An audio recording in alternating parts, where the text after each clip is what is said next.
L'invité politique des Voix de l'Info, Aurore Berger, député de La République En Marche, de la 10e circonscription des Yvelines et porte-parole du groupe. Avec nous également toujours les Voix de l'Info qui m'entourent, qui nous accompagnent. François Dorcival de Valeurs Actuelles, Anne-Claire Ruel, spécialiste en communication, Frédéric Dabi de l'IFOP, qui vont également vous poser des questions. Aurore Berger, tout d'abord, sur l'actualité, la loi travail, les ordonnances ont été ratifiées, les ordonnances réformant le code du travail. C'est une marche qui a été franchie, une haute marche, une grande marche. C'est une marche qui était nécessaire, surtout parce qu'on a 5 ordonnances sur la question du dialogue social, la rénovation du dialogue social. On a eu de très longs débats à l'Assemblée nationale, en première lecture, en seconde lecture. Et ça montre aussi qu'il y a une très large majorité au sein de l'Assemblée nationale, puisque 463 députés qui votent pour, ça veut dire qu'on va au-delà de la majorité, à savoir La République En Marche et le MoDem. Je pense qu'il y a une très forte attente maintenant de la mise en œuvre concrète des ordonnances au sein des entreprises. Alors, il y a ce qui passe avec ces ordonnances et puis il y a ce qui coince, mais finalement, il a fini par lâcher. C'était ce matin sur notre antenne, Thierry Solère, qui a donc annoncé qu'il allait renoncer à la question. Alors, vous dites, ouf, vous êtes soulagé, vous aussi? Moi, j'avais dit dès lundi matin de manière claire que sur les 3 postes de questeurs, les questeurs à l'Assemblée nationale sont ceux qui ont la charge des finances de l'Assemblée nationale, que ça me paraissait légitime qu'un des postes revienne à l'opposition, pas juste parce que c'est la coutume ou la tradition, mais parce que c'est un enjeu démocratique, tout simplement, qu'il y a un contrôle des finances de l'Assemblée nationale par la majorité et par l'opposition. Je pense qu'il a pris la bonne décision. La bonne décision dans un souci également de cohérence. Dans ce cas-là, Aurore Berger, si on poursuit ce raisonnement et cette logique de cohérence, de clarté, pourquoi ne pas avoir appliqué de tels principes pour Christophe Castaner, qui cumule délégué général de votre parti et également en charge, et il faut bien le rappeler, c'est quand même un poste important, en charge des relations avec le Parlement au gouvernement? Tout simplement parce qu'on n'est pas dans la même configuration. Moi, ce qui m'étonne, c'est que tout d'un coup, Christophe Castaner soit devenu totalement incompétent pour occuper ce poste secrétaire d'État en relation avec le Parlement. C'est pas ce qui est dit, c'est que dans un nouveau monde, entre guillemets, avec des nouvelles relations en politique, on estime qu'il ne faut pas cumuler, même s'il ne s'agit pas là de salaire, mais de fonctions. Mais sur les fonctions, moi j'ai défendu ce cumul, je ne sais pas d'ailleurs si c'est le bon terme, pour plusieurs raisons. Déjà parce qu'il me semble qu'il est compétent et qu'il était reconnu à ce poste, y compris par les groupes d'opposition. Ensuite, parce que Christophe Castaner, on a toujours su d'où il parlait. Il était membre fondateur de La République En Marche, adhérent de La République En Marche et en effet chargé des relations avec le Parlement. Et donc, il est dans cette relation, tout simplement, de l'exécutif vis-à-vis du rapport avec le législatif sur la question de l'ordre du jour, notamment des assemblées, et la discussion qu'il doit y avoir. Certes, vous lui trouvez beaucoup de qualités, qu'il a sans doute, mais reconnaissez peut-être même que pour certains de vos militants, parce qu'il paraît qu'au congrès de samedi dernier à Lyon, ça ne s'est pas forcément très bien passé. Certains se plaignent de retrouver l'ancien monde dans le nouveau monde. Moi, l'ancien monde, je l'ai connu et je l'ai quitté. Et je sais pourquoi je l'ai quitté. Alors, ça vous rappelle des choses, peut-être? Non, justement, ça ne me rappelle pas des choses parce qu'un Conseil national de La République En Marche, où on a un quart des membres qui est tiré au sort parmi les adhérents, moi, j'ai jamais connu ça. J'ai connu beaucoup de conseils nationaux où les votes étaient dictés à l'avance. Vous n'allez pas me dire que c'était une surprise et que vous ne saviez pas si Christophe Castaner allait être à la tête du parti? C'était une surprise. Moi, j'ai plaidé pour que ça puisse être lui et je suis heureuse que ce soit lui. Et il a réussi, objectivement, à faire l'unanimité, que ce soit des marcheurs, c'est-à-dire de nos militants, de nos adhérents, que ce soit des parlementaires, que ce soit des responsables du mouvement sur le terrain. Mais encore une fois, la configuration qu'on a connue, pour moi, elle change beaucoup des configurations que j'ai pu connaître. Avant, les seules personnes qui avaient voix au chapitre dans un mouvement politique, dans un parti politique, c'était en effet les parlementaires, les ministres ou les anciens ministres. Là, on est en train de changer la donne. Par exemple, nos référents dans les départements, ce ne sont pas les parlementaires. Moi, j'ai connu dans le département qui est le mien, dans les Yvelines, c'était systématiquement soit un ministre, soit un ancien ministre qui était le président de la fédération, le président du département. Il valait mieux pas essayer de se présenter contre lui, et ainsi de suite. Donc je pense justement qu'on est en train de changer. Vous parlez de ces ministres et secrétaires d'État. On va parler en particulier d'un nouvel entrant que certains découvrent, peut-être les téléspectateurs, Olivier Dussopt. Qu'est-ce que vous pensez d'ailleurs? Vous l'avez sans doute entendu il y a quelques semaines parler et puis dénoncer votre budget, et aujourd'hui il le défend.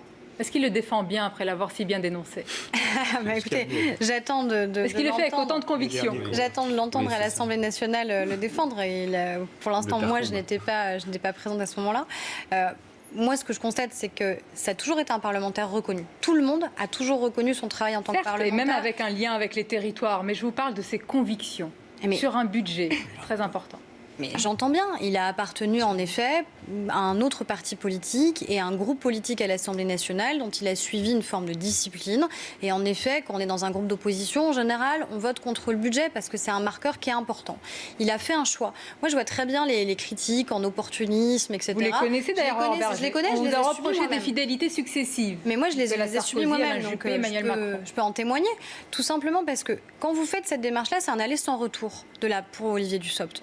Donc, honnêtement, s'il faut y voir du calcul, je ne suis pas certaine que ce soit la bonne lecture. Vous avez éventuellement un retour dans quelques années ? Mais c'est un aller sans retour. Moi, j'ai fait ce chemin parce que je ne souhaitais pas de retour, parce que j'estime qu'on est dans un moment politique qui est un moment politique inédit. Moi, je l'ai fait plus tôt, il le fait aujourd'hui. Moi, je suis heureuse, déjà, qu'on arrive à démontrer qu'on arrive, nous, à rassembler, qu'on arrive à s'élargir. Mais est-ce que les convictions sont dépassées ? Parce que c'est ce qu'on entend. Finalement, vous prenez l'efficacité, vous nous dites que Castaner est très compétent, qu'Olivier Dussopt est reconnu. OK, l'efficacité.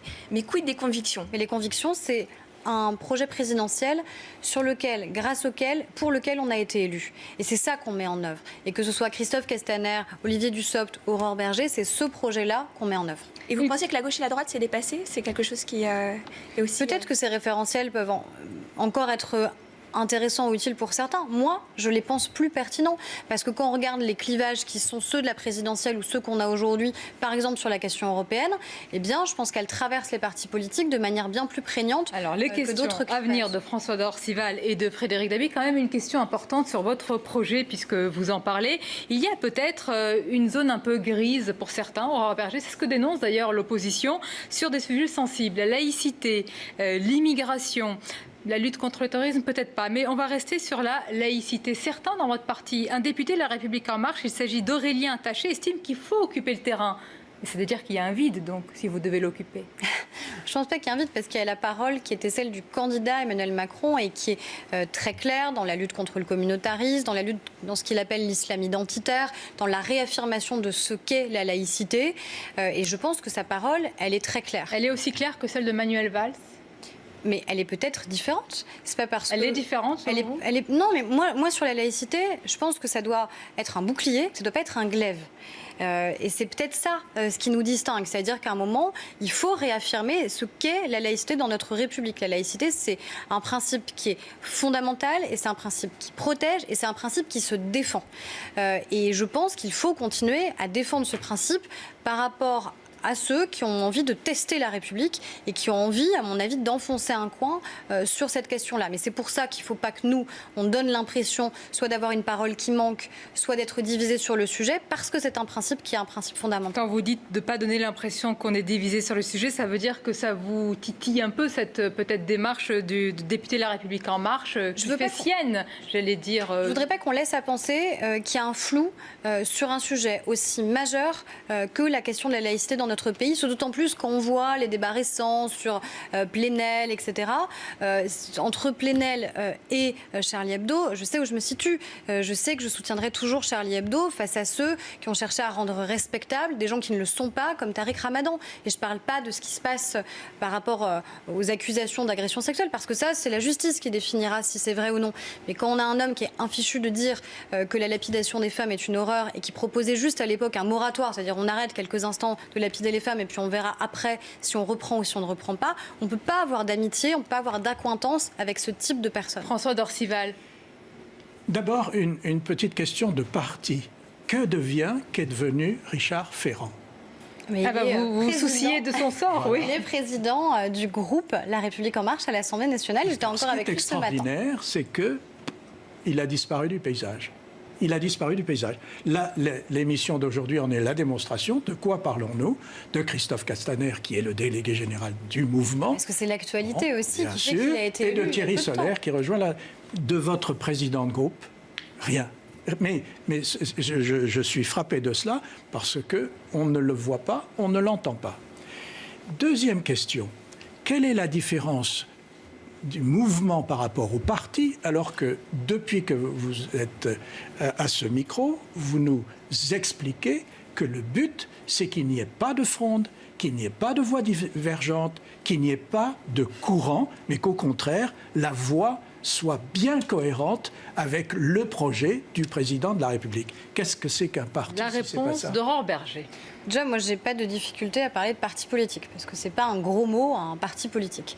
Je pense que l'idée de mouvement, c'est-à-dire l'idée aussi de rester fidèle à cette logique d'être en marche, est quelque chose qui est intéressant, aussi parce qu'on a supprimé toutes les barrières à l'entrée qui étaient un peu traditionnelles des partis politiques, que ce soit le prix d'une adhésion, qui pouvait être un frein symbolique pour beaucoup de Français qui n'avaient pas envie de donner de l'argent à un parti politique, que ce soit la prise de responsabilité. D'ailleurs, une aussi au parenthèse, sein du combien mouvement. vous revendiquez de militants? 380 000. Mais non, ce sont 380 000 cliqueurs de Enfin, militants. Vous savez, on nous de disait vrais la même chose militants, pendant pur et dur. On nous disait la même chose pendant la campagne présidentielle, mais c'est grâce à eux qu'on a gagné la présidentielle et qu'on a pu aussi faire nos campagnes aux législatives. Donc De la même République en manière, marche a 380 000 on a militants. 380 000 adhérents militants et je peux vous dire qu'on en a eu 160 000 de plus depuis la fin de la présidentielle. On disait la même chose, c'est François Fillon qui disait la même chose des candidats qui étaient les candidats Internet. Les candidats Internet, ils sont 313 aujourd'hui de la République en marche à l'Assemblée nationale, donc ils sont bien en chair et en os. Et ils ont même été élus et plébiscités par les Français pour qu'on ait une majorité très large. La question de Frédéric Dabi. J'ai également une question sur le parti. C'est vrai que ce n'est pas un gros mot. D'ailleurs, En Marche a plutôt une bonne image auprès des Français. C'était une question balise d'opinion de l'IFOP fiduciale pour CNews. Mais pour les Français, la République En Marche est une page blanche. On sait, quand on regarde les deux quinquennats précédents, que très très vite, l'action et la figure présidentielle déteint négativement pour Nicolas Sarkozy et pour François Hollande sur l'image du parti. Quelle marge de différenciation? Comment vous pensez faire vivre cette structure partisane, ce mouvement, pour qu'on ne dise pas dans quelques années, à la fin du quinquennat, En Marche n'était qu'une courroie de transmission, un parti godillot et n'a pas eu d'existence propre. Je crois que c'est le vrai défi qu'on a, parce que j'ai l'impression qu'il n'y a aucun parti politique qui a réussi ça, qui a réussi à être un parti politique utile ou efficace quand il était au pouvoir. Parce que c'est toujours cette distinction qui est difficile à faire, c'est-à-dire comment on fait pour être en soutien, ce qui est aussi assez logique et légitime de la part du parti qui est le parti de la majorité par rapport au projet qu'on est en train de mettre en œuvre, mais un parti qui a un temps d'avance. On a un projet présidentiel qu'on est en train de mettre en œuvre une fois qu'il aura été complètement mis en œuvre. Et quand vous voyez le rythme des réformes, le calendrier qu'on va avoir en 2018, on va être très rapidement dans la mise en œuvre de ce projet. Mais quelle est du coup la marge, à mon avis, de manœuvre du mouvement politique? C'est là. C'est-à-dire quel est l'aiguillon qu'on va avoir supplémentaire? Comment on va pouvoir proposer des choses nouvelles par rapport au projet qui aura été mis en œuvre? Et à mon avis, c'est ça l'intérêt du mouvement. Et les 380 000 adhérents, ils sont aussi utiles sur la partie d'évaluation. Oui. De ce qu'on aura Pour pu conclure, mettre en Aurore Berger, je voudrais vous faire réagir. Peut-être que vous avez vu cette séquence. Ça se passe à Bercy, au cours de laquelle il y a une passation, de pouvoir, ou plutôt un accueil d'une nouvelle entrante. Il s'agit de Delphine Génie-Stéphan, une industrielle avec un parcours assez fourni à Bercy pour prêter main forte à Bruno Le Maire. Et le ministre, tout comme d'ailleurs le nouveau porte-parole Benjamin Griveaux, ne font que l'appeler par son prénom. Je suis ravi d'accueillir comme ministre de l'économie et des finances notre nouvelle secrétaire d'État, Delphine. Soit la bienvenue à Bercy. Je voudrais féliciter chaleureusement Benjamin Griveaux. Voilà, on félicite Benjamin Griveaux. Là, je vous ai épargné le montage parce qu'à plusieurs reprises, on parle de Delphine. Delphine qui déjà? Génie-Stéphan. Eh oui.